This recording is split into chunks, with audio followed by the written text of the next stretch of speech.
Uralungal labour contract cooperative society chairman Rameshan Paleri ഇനി ഓർമ്മ.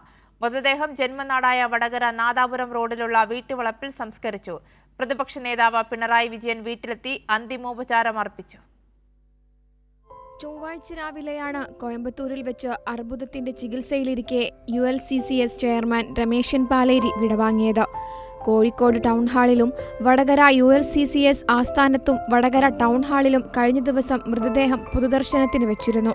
ആയിരങ്ങളാണ് അന്തിമോപചാരമർപ്പിക്കാൻ എത്തിയത്. പ്രതിപക്ഷ നേതാവ് പിണറായി വിജയൻ വീട്ടിലെത്തിയാണ് അന്തിമോപചാരം അർപ്പിച്ചത്.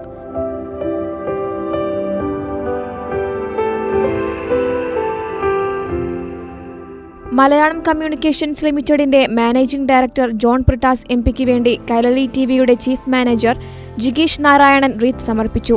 CPIM നേതാക്കളായ Thomas Isaac, AK Balan, Muhammad Riyas, M Mehaboob, CPI സംസ്ഥാന സെക്രട്ടറി ബിനോയ് വിശ്വം, മുൻ മന്ത്രി രാമചന്ദ്രൻ കടന്നപ്പള്ളി തുടങ്ങിയവർ അന്തിമോപചാരം അർപ്പിച്ചു.